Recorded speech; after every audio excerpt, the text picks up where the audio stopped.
Okay, so Sisterfella. The first thing I'm gonna wanna ask is Sisterfella, but I see two fellas and not a sister. Yeah, it's a popular question. I think one of the cool things about it is that it came in like the spirit of the moment. Because me and Franca had just finished our first remix, which was, I think, Marvin Gaye's Sexual Healing. And we hadn't actually spoken about what we're going to call ourselves. We just been even the concept of a band. Yeah, anything like that. This is all kind of, we're still up in the air at the time. We were literally just two guys who had met, who loved like making music. So we thought like, okay, we just finished this remix. People should hear this. So we decided to upload it onto SoundCloud and then ask for artist name. And kind of just looked at each other for a while, like, okay, what do we call ourselves? And the Sisterfella just kind of like popped out. Just randomly.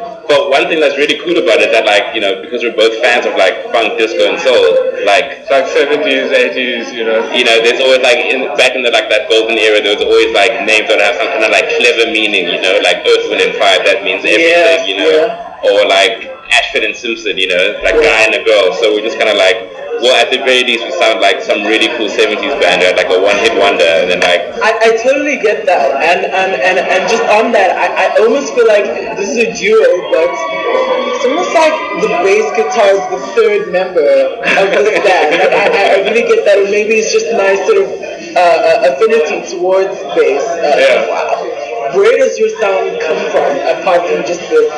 Well, I mean, that's kind of a multifaceted answer that you're looking for, because what it is really is, I mean, me and Elu grew up, I think, listening to very similar music, as you said, like the 70s, 80s sound, Motown, that whole era. But then you have him who's been playing drums in rock bands, me who's studying, traditional Western classical music, sort of at university. So I mean, you have this like very many different influences happening.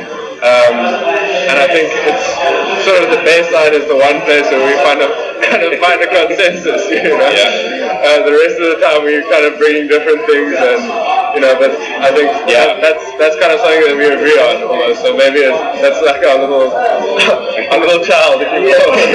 And I think also just like like I guess you could like call our sound like electronic music, like a lot of like what people call club music today is really like monotonous and like repetitive.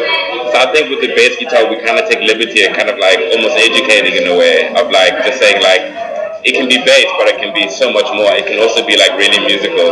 Have a structure and a form, and modulate all that kind of thing. So this is always kind of another struggle that we have is kind of how much time do we dedicate promoting our bodies and promoting our new stuff, and how much time do we actually spend writing the new music, which should always be the most important thing. But I want to talk about now the decision-making process. With being a duo and making music, I mean, it's two different minds coming together. You may share influences, but they're still two very different people. What is the decision-making process? So I found myself listening to some of the songs, and I was just like, oh my God, it's over already. Well, I think it's quite an organic process in a way, much more so now that we're sharing a flat together. I mean, that's kind of made everything easier, Before this year, I was kind of commuting to town to come and mix and compose and stuff to end stuff. We were doing most of our work, and it was always getting there, getting back. It's always difficult to work into the schedule, whereas now sort of we can talk over something over breakfast or whatever it is. So that's helped a lot. But I mean, at the end of the day, I think we see eye to eye in many respects. It's just it's almost the process of convincing something. Yeah, like it's a lot of it is like a trust issue. So like we could be arguing over like the sound of like a snare or something like that. Like it should have more this or more that, and like if I feel like 50-50 about something, I trust Francois. So if he says it should be like this, then I'm willing to say, okay, I'm kind of indifferent, but I trust his opinion, and then let it go. So I mean, most of the time it's like we agree because we share the same influences and we have the same project in mind, but we just go about it in different ways. But in the end, like we always trust each other to make the right decision. He's making it sound quite beautiful. Sometimes he but I heard those two. Okay, so I mean, if you read the article, I sort of told you guys jazz lecture, but very tentatively because I'm not sure if it's a new track. We haven't really heard a lot from you guys, new artists. But I think I've sort of intentionally called it jazz electro more than just electro jazz, because there's a lot of really just good instrumentation. It's just a track that you can dance to. Are either of you instrumentalists, or is this just all stuff you've created on your computer? Well, that's the thing. I'm studying performance, so I've actually been listening and performing jazz from a very very young age, piano and double bass. So I mean, that's kind of a lot of that influence in terms of harmonies, in terms of actually recording the stuff that we want to put in the track. I mean, that's been very helpful, having that training and having that kind of sort of like disciplined precision about being able to get something in time. So I mean, that's been very helpful. And then there's also Eddie who played drums in high school. I mean, he can tell you a little bit about that. Yeah, I think it's really interesting that like I grew up like playing drums, and Francois grew up playing piano and like double bass.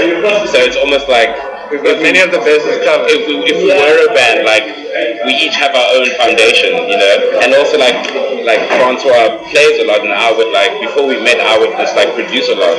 So I was still like learning like how to make sounds like this and use synthetic sounds.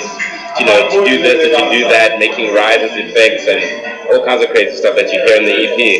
And just in a weird way, we kind of like, it wouldn't be complete without the other, but because we each have our own training separately, when we come together, it kind of like forms its own thing. But I think, which is why our sound has been so unique. I mean, if we were both producers, like, electronic producers like I had been, then it would sound maybe a bit one-dimensional. If we were both jazz and classical performers like Francois, then it would also sound one-dimensional. But the fact that it comes from two sides and it meets somewhere, that makes it like a complete project, and then you have so much more to listen to in the end.